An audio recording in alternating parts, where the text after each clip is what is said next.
Menyikapi kasus pencopotan Kepala SMP Negeri 1 Prabu Muli yang viral di sejumlah media sosial hingga jadi perbincangan masyarakat, praktisi pendidikan menghimbau agar ke depan proses seleksi kepala sekolah tidak boleh ada unsur muatan politik.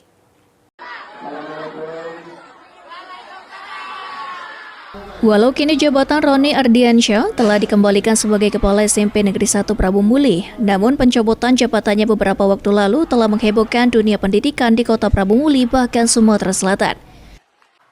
Praktisi pendidikan Sumatera Selatan, Suherman mengungkapkan, jika kasus ini menjadi sebuah pelajaran bagi dinas pendidikan, supaya kedepannya proses seleksi kepala sekolah tidak ada unsur politis. Suherman pun meminta kepada para kepala daerah agar dunia pendidikan tidak boleh masuk dalam unsur politik, karena jika ada kepala sekolah yang sudah memenuhi kualitas dan layak, maka harus dilantik untuk bisa membuat dunia pendidikan di daerah lebih baik.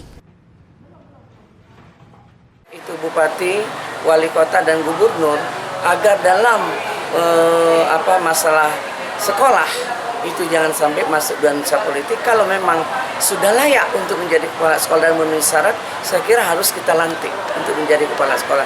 Sehingga kita harapkan kepala sekolah itu adalah kepala sekolah yang berkualitas. Karena pendidikan itu adalah salah satu tonggak untuk memajukan stakeholder di dalam pembangunan masyarakat, baik di kota maupun di provinsi. Roni Ardiansyah dan Wali Kota Prabu Muli Ca Arlan sendiri kini sudah berdamai, di mana Ca Arlan selaku Wali Kota telah menyampaikan permohonan maaf kepada Roni Ardiansyah selaku Kepala SMP Negeri 1 Prabu Muli. 1 minggu yang lalu.